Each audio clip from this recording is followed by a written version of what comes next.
What's up everybody, I'm Seth Fowler, and today we're taking a look at the sneaker releases in the second half of June 2020, and I let you know what I think about each one of these releases and whether I think each one is going to sit on shelves or sell out. So I think I dropped this video a little bit earlier than most of you guys expected. I usually drop it around the halfway mark of the month, but this time around, because so many sneaker releases got pushed back, I felt like I should drop it a little bit earlier to give you guys an updated look at what's coming out. Obviously these releases have been pushed back because there's a lot of much more important stuff going on in the world right now, so I think brands are really being smart and respectful by allowing you to actually focus on the important things in the world rather than trying to distract you with sneaker releases. Some of these releases have been pushed back a week or two till later on in the month, but other releases like the 350 Zions and also the Nike Space Hippie Pack have been pushed all the way back to July. So there will be some repeats in today's video from last video, but there's still a lot of great sneakers releasing, and a lot of the shoes that got pushed back are still just as exciting, so why don't we just jump right into it. So starting things off on June 12th, we've got the Nike Dunk Low University Red. Obviously, Nike Dunk Lows are hot this year, and this white and red colorway is the best colorway, at least in my opinion, to release all year. Yeah, you had Travis's, and yeah, you had Chunky Dunkies, but let's be real. Would you wear those like on a daily basis? Probably not. However, this Nike Dunk Low SP, not SB, in this University Red colorway looks so great and is so easy to rock. I mean, you can't beat it. Unless you have something against white and red together, this shoe is for everybody. But let's be honest, I don't have to convince anyone to buy this shoe because this shoe is definitely going to sell out.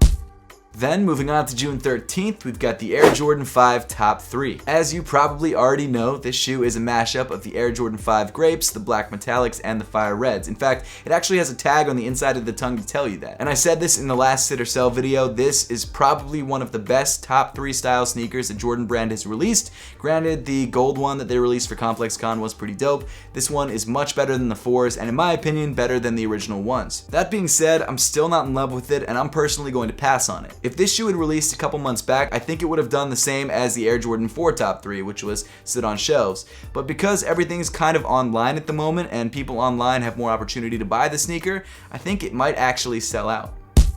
Then moving on to June 16th, we've got the Nike Air Max 90 SP Orange Camo. This shoe seems just like every other release in that whole sort of AM90 camo series that they've been doing since Air Max Day, and to be honest with you, I think it's probably the weakest one to drop. Do I think it's a bad shoe? No, I think there's nothing wrong with it. If you like orange, great, but do I think it's going to be a shoe that's going to command an insane resale price? Probably not. With that being said though, because all the other camo Air Max 90s sold out recently, I think this shoe also has a pretty good shot of selling out. Continuing on to June 17th, we've got the Adidas ClimaCool Vento in cloud white, gray, and orange. The ClimaCool Vento is a wild looking sneaker, and I'm into it. I don't know what it is about it, maybe it's that weird like segmented boost, but there's something about this sneaker that I like, and I think it's dope. Now this colorway, maybe not so much. I'm not the biggest fan of these greens and oranges and whites, I just don't think it's something I'd rock on a daily basis, but that silhouette is so interesting. I don't know what it is about it. I like it so much. But apparently I'm the only one because I haven't seen one person rocking this shoe. To be fair though, I haven't been outside in a couple months, so maybe that's why. But it's a dope looking sneaker, and I think if you have the opportunity to grab it, maybe on sale or maybe for a good price, maybe pick it up if you really like it. The ClimaCool Vento is a cool looking sneaker, it's a very comfortable looking sneaker, and it's something that I'm planning to pick up in the near future. But do I think this shoe is going to sell out in this colorway? Probably not. And then rounding off the 17th, we've got the Air Jordan 6 Hair. I've talked about this shoe so much. In fact, it's been in like 2 or 3 Sit or Sell videos. And to be fair, there are like 2 other sneakers on this list that have been in that number of Sit or Sell videos, but I feel like I've talked about this shoe enough. It's a Bugs Bunny themed Air Jordan 6. It's inspired heavily by the Air Jordan 7 Hair, and it's releasing because Space Jam 2 is releasing next year. I don't mind it, it's fine. It's a gray and white Air Jordan 6. It's got a red outsole. It's got that cool Air Jordan 7 pattern on the tongue, but is it something that I'm personally gonna pick up? Probably not. That said, it does come in full family sizing, and I think a lot of people are hyped on this shoe, so because of that, I think this shoe is gonna sell.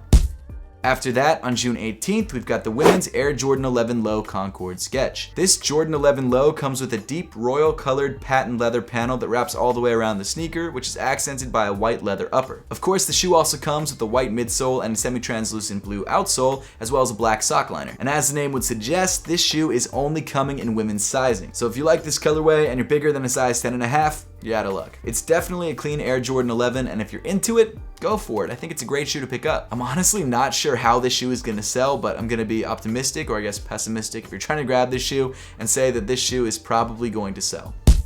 Then, rounding off June 18th, we've got the Air Jordan 1 High Zoom Black Green. I'm so torn on this shoe. This is actually the only Air Jordan 1 with full-length zoom that I've actually considered, but there's still something weird about that colorway. Maybe it's just the materials. Maybe it's the fact that that suede looks just like grass. I don't know, but I still think I'm gonna grab it, or at least try to grab it. It's an interesting looking sneaker and one that, you know, could be fun to rock every so often. I don't know. I'd have to see it on my own feet, but it's interesting. As I mentioned, the shoe comes with the black leather upper accented by the green suede paneling on the midfoot and on the toe. It also features a semi-translucent outsole so you can see through to the full-length Zoom Air in the midsole. I kind of wish they would just add full-length zoom to standard Air Jordan 1 colorways, but I understand that they're using it as a selling point for this shoe, so they want to show it off, but the colorway is kind of weird. I don't know. I'm still gonna grab it. I'm gonna be honest. I'm still gonna grab it. And most likely, just like the other recent Air Jordan 1 high zooms that have released, this shoe will probably sell out. Then on June 19th, we've got the Adidas ZX2 K4D in black. Just a couple weeks ago, I unboxed the ZX2K Boost, which was a similar version to this shoe, except instead of having 4D on the midsole, it had Boost. It does, however, remind me a lot of the Futurecraft 4Ds, which is one of my favorite Adidas sneakers of all time. So because of that, there is a small thing inside me that's kind of like, ooh, kind of want that a little bit, but don't really need it. While 4D is still an awesome technology, I love the fact that Adidas is 3D printing shoes. I just don't think this shoe is really anything special at this point, and it's not something that I'm personally going to pick up, and I don't think anyone else will. So for that reason, I think the shoe is going to sit. Following that up, we've got the Nike Air Max Plus Supernova 2020. The Supernova 2020 collection is a collection of Air Max sneakers that all feature galaxy print or space-themed prints on the upper. And this Air Max Plus features a primarily black upper with what seems to be some kind of supernova or Milky Way galaxy or just white crap on the side of the sneaker. It looks fine, I don't mind it. It's honestly the most boring sneaker in the collection, but it's still not a bad look. And as we all know, space-themed Nike sneakers always sell out for whatever reason. People love space and they love Nike. When you put them together, it's like, gotta buy that. And I think that this Air Max Plus will be no different and that this shoe will definitely sell. Then we've got another sneaker from the Supernova collection, the Nike Air Max 270 React Supernova 2020. This shoe definitely gets a little bit more exciting than the Air Max Plus. You've got an orange and red galaxy print upper, which really pops, accented by orange accents throughout the shoe. Another detail that I forgot to mention on the Air Max Pluses is that every shoe in this collection features a hang tag that says SN 2020 or Supernova 2020. It's a very similar touch to what we had on the Remove Before Flight tags. And like the Air Max Plus Supernova 2020s, I think the Air Max 270 Reacts will be no different and that this shoe will definitely sell. And then rounding off the collection, we've got the shoe that I think will be by far the most popular, the Air Max 90 Supernova 2020. This shoe just looks like the Galaxy Foams. Everything about it screams Galaxy Foam and I love it. Of course, the sneaker features a bluish pinkish Supernova Galaxy print on the upper, and it's also got a splatter print midsole, which I think is really cool. But I'm pretty sure they gave this shoe some glow-in-the-dark accents. And again, like space and Nike go together, glow-in-the-dark and sneakerheads go together, and I think people are going to be hyped on this shoe. That being said, I think the Air Max 90 Supernova 2020 will definitely sell out.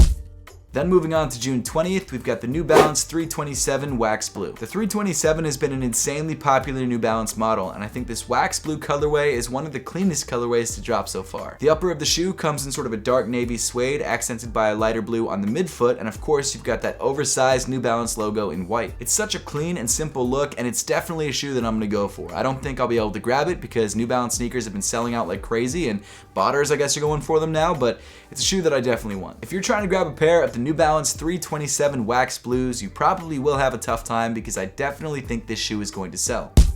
And then rounding off June 20th, we've got the Air Jordan 11 Low Concord Bread. I want to like this sneaker, I really do, but there's something about that colorway that makes it look like a Chinatown knockoff. I don't know what it is, but it just doesn't look right to me. I don't know, these just look like DH-Gate specials, and there's nothing wrong with them. I think Jordan Brand did a good job with these sneakers. I think the materials are fine. I think the colorway itself is fine, but mixing the Concord and the Bread colorway together just doesn't seem right, and I'm never gonna be okay with it. And I know that's stupid. I know that's really stupid, but I'm just a fan of the original shoes on their own, separated. But if you are someone who likes the colorway, there's nothing wrong with that. I think it's a good shoe. I don't think you'll have too hard of a time trying to grab it, but I do think this shoe will sell out.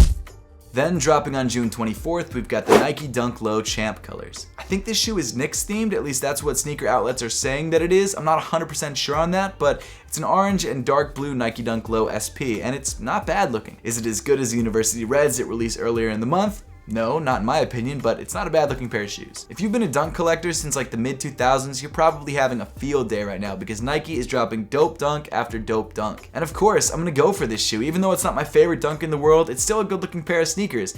Will I be able to grab it? Probably not. I haven't been able to grab any of the recent dunks for retail at all. But it is a nice shoe and it's definitely gonna be overhyped. So because of that, I definitely think this shoe is gonna sell. Moving on to June 25th, we've got the Nike LeBron 17 Graffiti. This shoe is based on the Nike LeBron 4 Graffiti, and because of that, I think a lot of people are nostalgic towards this colorway. Will that be enough to make people run out and buy the LeBron 17 Graffiti? I'm not totally sure. I personally think it's one of the best LeBron 17 colorways to drop so far, and that's not because of the graffiti print, it's because of the fact that they sort of overlaid the LeBron 4's paneling on the side of the shoe. I don't know why that works so well for me, but it does. As nice of a shoe as this is, I don't think there's enough hype behind it to make the shoe sell out, so for that reason, I'm giving this shoe a sit. Next, we've got the Air Jordan 3 Animal Instinct 2.0. This is another shoe that got pushed back. Actually, so did the LeBron 17 Graffitis, but I didn't mention that.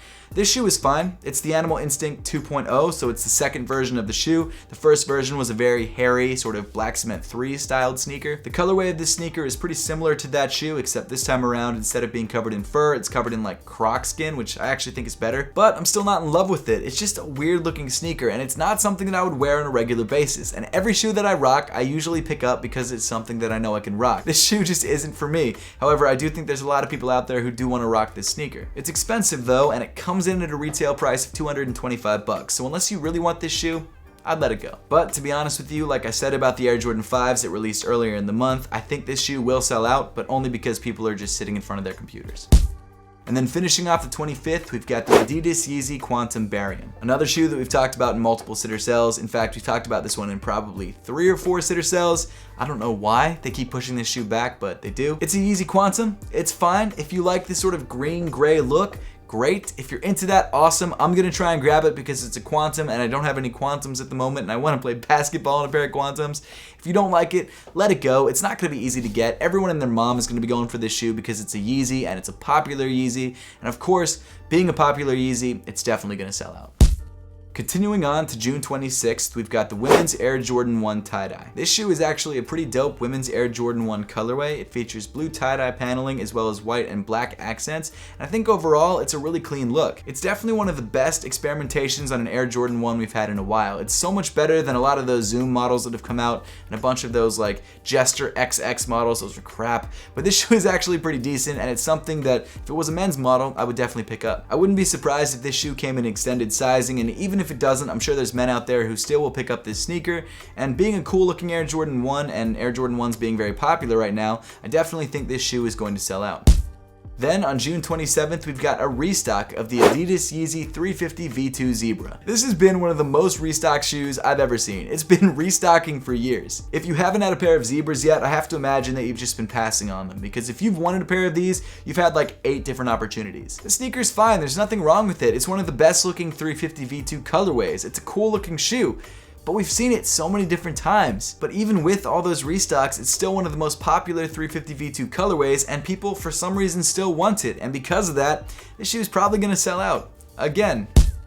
And then finally, rounding off the month on June 29th, as far as we know, there could always be random releases happening that we don't know about yet. We've got the Prada Adidas Superstar in 3 different colorways. The Prada Superstar comes in white, black, and metallic silver, and overall it's kind of just a superstar. Like, it's got the Prada logo on it, but it's kind of all I can see on it, let's be honest. There's nothing wrong with this shoe. I think the Superstar is a good looking sneaker, and if you're looking for the Superstar in white, black, or metallic silver, and you're willing to pay the incredibly expensive $425 price point, basically just for a logo on the side of the shoe, then go for it. It's possible that this shoe is made up of more premium materials, which wouldn't surprise me at all. In fact, I would hope that was the case, especially because it's what, like 4 times the standard price of a pair of Superstars? All that said, it's a nice looking shoe. I might have to pick one up just because it would be a good review.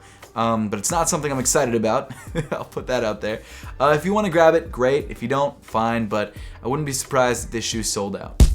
But with that, we wrap up the list for today. Now, I would love to know your thoughts on this list and which shoes you're looking forward to most, so let me know in the comment section down below. And as always, thank you so much for watching. Make sure to subscribe if you haven't yet, and I'll see you all in the next one.